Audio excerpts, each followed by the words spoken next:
Cancellation of instrument से related है। तो सबसे पहले तो मैं आपको ये बताऊंगी कि कैंसिलेशन का क्या मतलब है। कैंसिल कर देना यानी कोर्ट की डिस्क्रिप्शन पे, स्पेसिफिक रिलीफ एक्ट में जितनी भी बातें होंगी, जितने भी क्वेश्चंस हैं, वो सारी कोर्ट की डिस्क्रिप्शन पे है।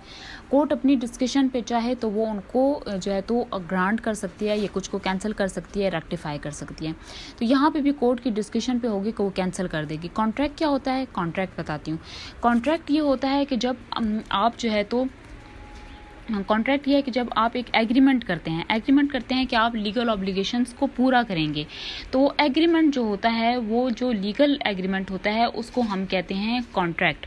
और इंस्ट्रूमेंट क्या है? इंस्ट्रूमेंट वो है कि जब एक राइट या लायबिलिटी आप ट्रांसफ़र करते हैं, क्रिएट करते हैं किसी रिटन डॉक्यूमेंट में, तो वो इंस्ट्रूमेंट हो जाता है। ठीक है।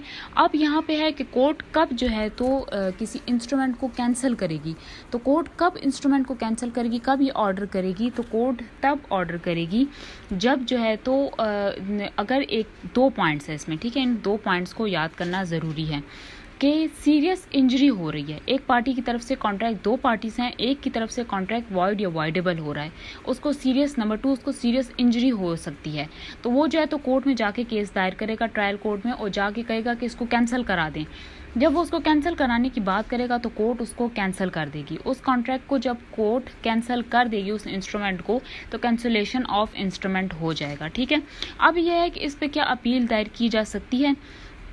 तो अब क्या होगा कि अब जब ये जो ऑर्डर जो कैंसिल कर दिया गया था, कोर्ट की डिस्कशन पर कैंसिल कर दिया गया था, अब पार्टी को, अब जिसने कैंसिलेशन कराई थी, उसको अब प्रूफ करना है कि प्रॉब्लम ये थी कि उसको सीरियस इंजरी हो सकती थी, इसलिए इसका कैंसिलेशन ज़रूरी था। तो ये बताना बहुत ज़रूरी है, फिर ही जाके कहीं अपील होगी।